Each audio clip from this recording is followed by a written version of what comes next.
സുബ്ഹാനല്ലാഹ്. ഇസ്ലാമിനെ പറ്റി ഒരു ചുക്കും അറിയാതെ, ഒന്നും പഠിക്കാതെ സുബ്ഹാനല്ലാഹ് തോന്നിയാസം ചെയ്യണമെന്ന് വിചാരിച്ച് ഇസ്ലാം എന്ന് പുറത്തുപോയി മുർത്തദ്ദായി. അല്ലാഹു കാക്കട്ടെ. ഇസ്ലാം എന്ന് പുറത്തുപോയി എന്റെ പേര് മുർത്തദ് എന്നാ. മനസ്സിലായില്ലേ? ഇസ്ലാം എന്ന് പുറത്തു പോയാൽ അവന്റെ പേര് മുർത്തദ്, ഇസ്ലാമിലുള്ളവന്റെ പേര് മുസ്ലിം. ഇസ്ലാം വളരെ മോശാന്നും പറഞ്ഞിട്ട് ഒരു ചങ്ങായി ഇസ്ലാം എന്ന് രാജിവെച്ചു പോയി. അള്ളാഹ്ക്ക് വലിയ വിഷമം തന്നെ അവനങ്ങ് പോയാലേ. നബി സല്ലല്ലാഹു അലൈഹി വസല്ലം കാലത്ത് അങ്ങനെ പോയവരുണ്ടായിരുന്നു. എങ്ങനെ പോയവര്? നബി സല്ലല്ലാഹു അലൈഹി വസല്ലം തങ്ങളുടെ കൂടെ ഇങ്ങനെ നടന്നു. ഉള്ളിൽ അന്നേരവും വിശ്വാസമില്ല, പിന്നെ അത് വെളിവാക്കിയതാ. സിദ്ദീഖ് റളിയല്ലാഹുവിന്റെ കാലത്ത് ഒരാൾ മുർത്തദായി എന്ന് പറയുന്നതിന്റെ അർത്ഥം എന്താ?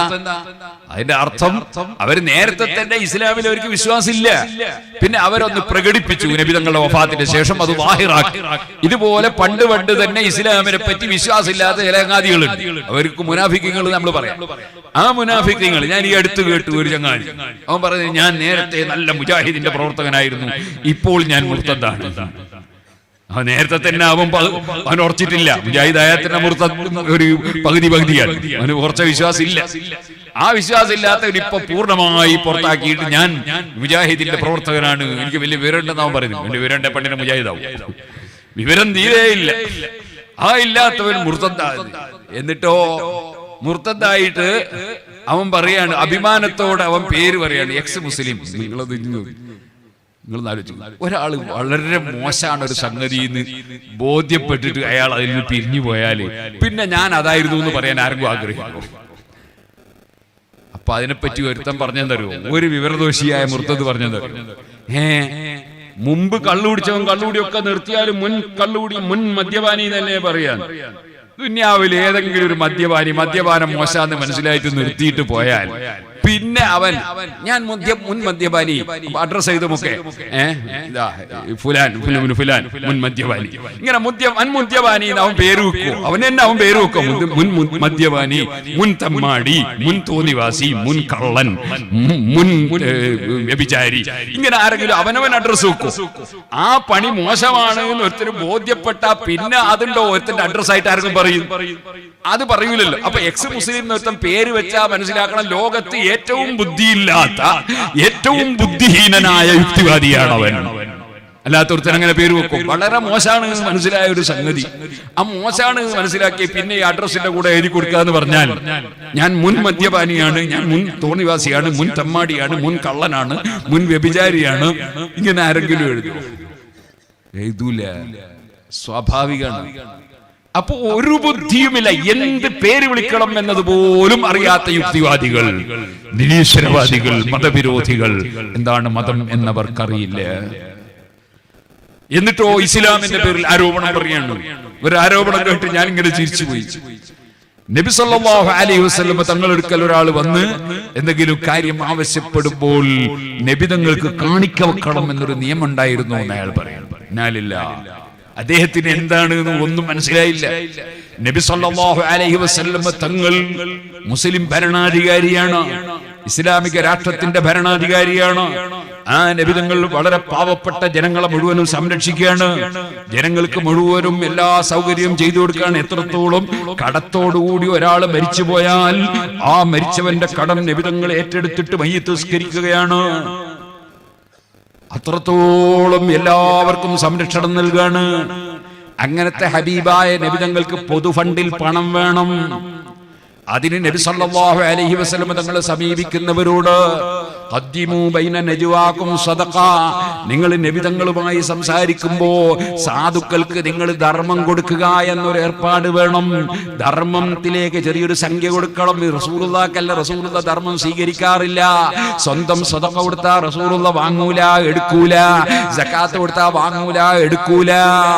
അത് നബി തങ്ങൾ എടുക്കാനേ സ്വീകരിക്കാനേ പാടില്ലാത്ത സംഗതിയാണ്. അതുകൊണ്ട് ധർമ്മം, നബി തങ്ങൾക്ക് ധർമ്മം കൊടുത്താൽ അവിടുന്ന് സ്വീകരിക്കൂല, പക്ഷേ സാധുക്കളുടെ ധർമ്മം നബിതങ്ങൾ സംഭരിക്കും. അതൊരു വലിയ സേവനമാണ്. ആ സേവനം ചെയ്യുമ്പോ ആ സേവനത്തിൽ കഴിവുള്ളവർ പങ്കാളികളാകണം എന്നാണ് പറഞ്ഞതിന്റെ അർത്ഥം. അത് ആ ഹമുക്കിന് മനസ്സിലായില്ല, ആ മുർത്തദ്ദിന് മനസ്സിലായില്ല. എന്നിട്ട് നബിതങ്ങൾക്ക് കാണിക്ക വെക്കണം എന്നാക്കി ദുർവ്യാഖ്യാനം ചെയ്ത് ഇസ്ലാമിനെ ചോദ്യം ചെയ്യുകയാണ് ആ വിവരദോഷി. ഞാനിതൊരു ഉദാഹരണം പറഞ്ഞതാണ്. അതുപോലെ ഇസ്ലാമിന്റെ വിരോധികൾ ഇസ്ലാമിനെതിരെ ഉന്നയിക്കുന്ന ഏത് വിഷയങ്ങളുണ്ടോ അത് മുഴുവനും വിവരക്കേടാണ്, അറിവുകേടാണ്. പരിശുദ്ധ ഇസ്ലാമിന്റെ നിയമങ്ങളെല്ലാം പവിത്രമാണ്, വിശുദ്ധമാണ്, സമാധാനത്തോടെ ജീവിക്കാനുള്ളതാണ്. ഏത് മനുഷ്യരും സമാധാനം നൽകുന്നതാണ്. ആ പരിശുദ്ധ ഇസ്ലാമിന്റെ വിശുദ്ധമായ നിയമങ്ങൾ, ആ നിയമങ്ങൾ ജീവിതത്തിൽ പകർത്തി ജീവിക്കുന്നവനാകണം ഞാനെന്ന ബോധം സർവ്വ മുസ്ലിമീങ്ങൾക്കും ഉണ്ടാകണം.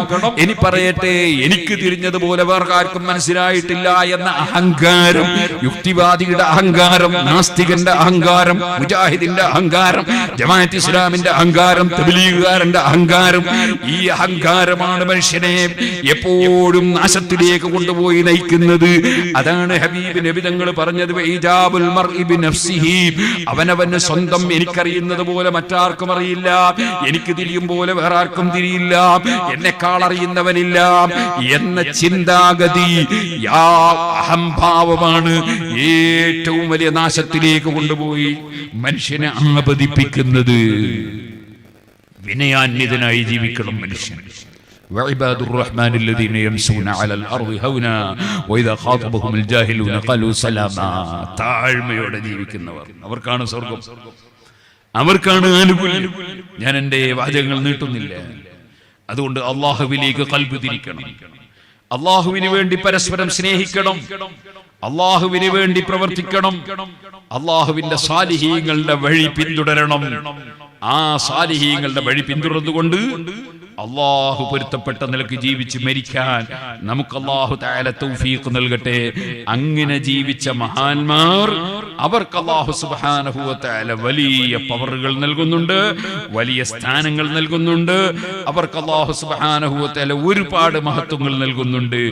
ആ നൽകപ്പെടുന്ന ആദരവുകളാണ് യഥാർത്ഥത്തിൽ കറാമത്തുകൾ എന്ന് പറയുന്നത്. ആ കറാമത്ത് അള്ളാഹുവിന്റെ ഔലിയാക്കൾക്ക് അള്ളാഹു നൽകുന്നു. പക്ഷേ അവിടെയും നമ്മൾ ശ്രദ്ധിക്കണം, എല്ലാ വിഷയവും അള്ളാഹുവിന്റെ നിയമപ്രകാരം മാത്രമേ നമ്മൾ പറയാനും ചെയ്യാനും പാടുള്ളൂ. ഏത് വിഷയം വരുമ്പോഴും അല്ലാഹു സുബ്ഹാനഹു വ തആല എന്റെ നിർദ്ദേശത്തിന് അപ്പുറം പാടില്ല. ഞാൻ ഇവിടെ വന്നിട്ട് ഇവിടെ ഈ മഖ്ബറയിൽ ഒരു മഹാൻ കിടക്കുന്നുണ്ട്, കുറെ ആളുണ്ടല്ലോ വന്നു ഇവിടെ ഈ മഖ്ബറയിൽ എത്ര ആൾ? ഒരാൾ, ഒരു വലിയ മഹാൻ കിടക്കുന്നുണ്ട്. അത് മഹാനാണ് എന്നുള്ളതിന് എന്താ തെളിവ്? എത്രയോ കാലമായി മുഅ്മിനീങ്ങൾ മുസ്ലിമീങ്ങൾ ആ ഒരു വലിയ മഹാനാണെന്ന് ഇങ്ങനെ പറഞ്ഞു വരുന്നുണ്ട്. എല്ലാറ്റിനും തെളിവ് അങ്ങനെ തന്നെയല്ലേ? ഈ സ്ഥലത്തിന്റെ പേരെന്താ? കട്ടത്തില. എന്താണ് അതിന്റെ തെളിവ്? അത് എത്രയോ കാലമായിട്ട് ഈ സ്ഥലത്തിന്റെ പേര് കട്ടത്തില അത് പറയുന്നുണ്ട്. പിന്നെ അതിന്റെ തെളിവ് ഇനി പൊരുത്ത മതി കട്ടത്തിലല്ലാതെ പറഞ്ഞാലോ ഒന്ന് തലയില്ലാന്ന് അല്ലേ? ഇന്നെന്താഴ്ച? ഇന്നെന്താഴ്ച? ഞായറാഴ്ച. എല്ലാം കഴിഞ്ഞു പോയോ? ഞായറാഴ്ച ആയതാ? അപ്പൊ ശനിയാഴ്ച തുടങ്ങി ഞായറാഴ്ച ആയതാണ് അല്ലേ? ഞായറാഴ്ച. അതെന്താ തെളിവ്? ഇന്നലെ ശനിയാഴ്ച. അങ്ങനെ അങ്ങ് പോയാല് സുബ്ഹാനല്ലാഹ്, അതങ്ങനെയാന്നുള്ളതിന് എന്താ തെളിവ്?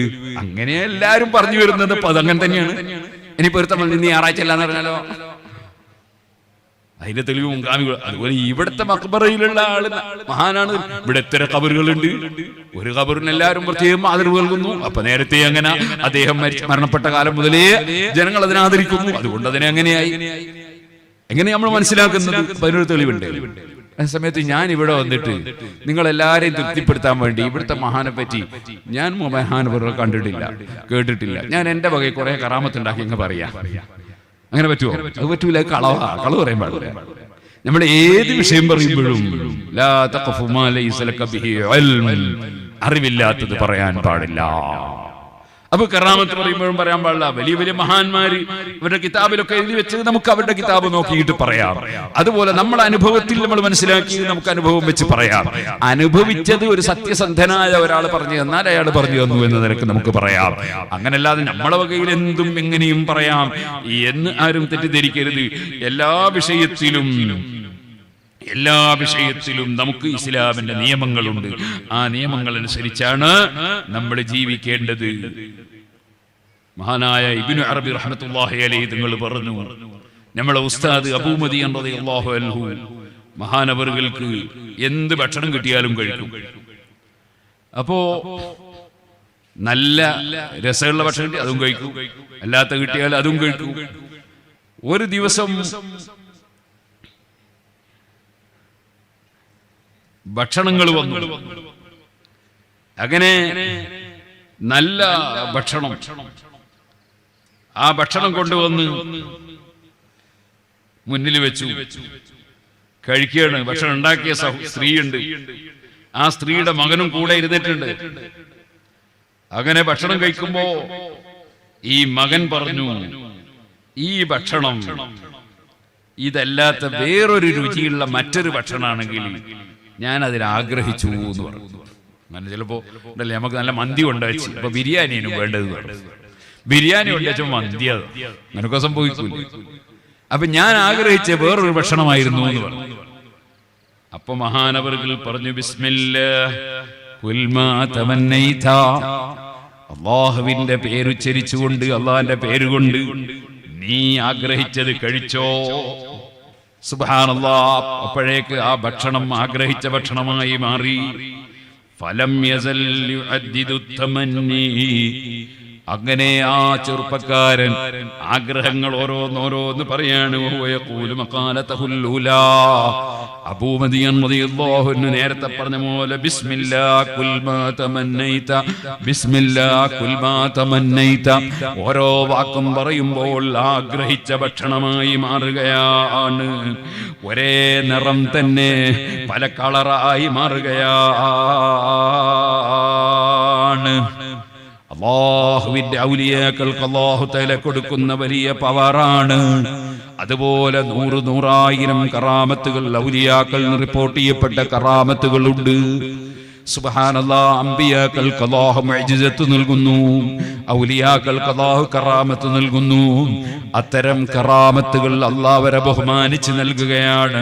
കാരണം എന്താണ്? അവർ അല്ലാഹു കൽപ്പിച്ചതെടുത്തവരാണ്, അല്ലാഹു വിരോധിച്ചതൊഴിച്ചവരാണ്, അല്ലാഹുവിന്റെ തൃപ്തിക്ക് വേണ്ടി എല്ലാം സമർപ്പിച്ചവരാണ്. അഹങ്കാരം, അസൂയ, വിദ്വേഷം പോലുള്ള രോഗങ്ങളില്ലാത്തവരാണ്. എല്ലാവരും രക്ഷപ്പെടണമെന്ന ചിന്തയുള്ളവരാണ്. അവരെപ്പോഴും അവരുടെ മനസ്സ് റബ്ബിൽ ലയിച്ചിരിക്കുകയാണ്. അങ്ങനെയുള്ള മഹാന്മാർ അവരാണല്ലോ ലാ മൗജൂദ ഇല്ലല്ലാഹ്, അല്ലാഹല്ലാതെ യഥാർത്ഥത്തിലുള്ളവനില്ല. എല്ലാം അല്ലാഹു ഉണ്ടാക്കിയിട്ടുണ്ടായതാണ്, അവനല്ലാതെ ഉള്ളതിൽ പറയാനില്ല. ആ റബ്ബ് തൃപ്തിപ്പെടുന്ന സ്ഥലത്താണ് അവരെ തൃപ്തി, അല്ലാഹു വിളിച്ചതിലേക്കാണ് അവരെ ഉത്തരം. അല്ലാഹു വിരോധിച്ച വഴിക്ക് അവർ പോകൂല. അവരെ നാവ് ഗീബത്ത്, നമീമത്ത്, ഫിത്ന, ഫസാദ്, കളവിൽ നിന്ന് അവർ സംരക്ഷിക്കുകയാണ്. കണ്ണ് ഹറാമിൽ നിന്ന് രക്ഷിക്കുകയാണ്, കാത് ഹറാമിൽ നിന്ന് സൂക്ഷിക്കുകയാണ്, കൈ ഹറാമിൽ നിന്ന് രക്ഷപ്പെടുത്തുകയാണ്, കാല് ഹറാമിലേക്ക് നടക്കാതെ സൂക്ഷിക്കുകയാണ്. കൃത്യമായി റബ്ബിന്റെ മുമ്പിൽ അവർ നിസ്കരിക്കുകയാണ്, സൽക്കർമ്മങ്ങൾ ചെയ്യുകയാണ്. ചുരുങ്ങിയ കാലമേ ഈ ലോകത്ത് ജീവിക്കാനുള്ളൂ. ആ കാലം എന്നെ പഠിച്ച റബ്ബിന്റെ തൃപ്തിയിലങ്ങ് ജീവിച്ചിട്ട് ഈ താഴ്ന്ന കടിപിടിയുടെ ലോകത്ത് നിന്ന് ഈ വളരെ നാറിയ ജീവിതം നടക്കുന്ന ഈ ലോകത്ത് നിന്ന് മുന്തിയ ജീവിതത്തിലേക്ക് പോകണമെന്ന ചിന്തയാണ്. അതിലവർ ക്ഷമിച്ചു നിൽക്കുകയാണ്. വസ്സാബിരീന വസ്സാദിഖീന വൽഖാനിതീന വൽമുൻഫിഖീന വൽമുസ്തഗ്ഫിരീന ബിൽഅസ്ഹാർ. അവർ ക്ഷമിക്കുന്നവരാണ്, സത്യം പറയുന്നവരാണ്, അനുസരണമുള്ളവരാണ്, അതേ നല്ല കാര്യത്തിൽ ചെലവഴിക്കുന്നവരാണ്. പാതിരാ സമയത്ത് എഴുന്നേറ്റിരുന്ന് റബ്ബിനോട് താണുകേണ് അടിമയാണെന്ന നിലക്ക് ഉടമസ്ഥനോട് മാപ്പ് പറയുന്നവരാണ്. ആ ഒരു നിലവാരത്തിലേക്ക് എത്താൻ ഈ പാവപ്പെട്ട എനിക്ക് സാധിക്കണം. അതിന് മുഅ്മിനീങ്ങളായ നിങ്ങൾ ദുആ ചെയ്യണം, മുതഅല്ലിമീങ്ങൾ ദുആ ചെയ്യണം, ആലിമീങ്ങൾ സയ്യിദന്മാർ മുഅ്മിനാത്തുകൾ ദുആ ചെയ്യണം. ഞാൻ പറഞ്ഞു, ഒരു തലമുറ ഞാൻ കണ്ടു അവര് വിട്ടുപിരിഞ്ഞു, രണ്ടാം തലമുറ കണ്ടു അവര് വിട്ടുപിരിഞ്ഞു, മൂന്നാം തലമുറയിലുള്ള എന്റെ സുഹൃത്തുക്കളും പലരും വിട്ടുപിരിയുന്നത് കാണുകയാണ്. എപ്പോഴാണ് യാത്ര എന്നറിയുന്നില്ല. യാത്ര ചെയ്യുന്ന സമയത്ത് ഈമാൻ സലാമത്താകണം. അല്ലാഹു പൊരുത്തപ്പെട്ടതിൽ ഈ ഭൂമിയിൽ നിന്ന് പോകണം. പക്ഷേ സമ്പാദ്യങ്ങളൊന്നുമില്ല, അതുപോലെ ചെയ്ത തെറ്റിന് കയ്യും കണക്കുമില്ല. റബ്ബ് എന്റെ തെറ്റുകൾ മാപ്പ് തരാൻ നിങ്ങൾ പ്രാർത്ഥിക്കണം. റബ്ബ് നമ്മുടെ അമലുകൾ ഖബൂൽ ചെയ്യാൻ പ്രാർത്ഥിക്കണം, ഖൽബ് ശുദ്ധിയാകാൻ പ്രാർത്ഥിക്കണം എന്ന് നിങ്ങളോട് എല്ലാവരോടും വസിയ്യത്ത് ചെയ്ത് ഞാൻ എന്റെ വാക്കുകൾ നിർത്തട്ടെ. അർഹമുർ റഹീമീനായ അൽ മലിക്കുൽ ജബ്ബാറായ രാജസയ്യിദായ റഹ്മാനേ, ഞങ്ങളെ സർവ്വ സദസ്സുകളും ഞങ്ങളെ സർവ്വ സ്ഥാപനങ്ങളും സംഘടനകളും സംരംഭങ്ങളും എല്ലാം നീ ഖബൂൽ ചെയ്യണേ അല്ലാഹ്.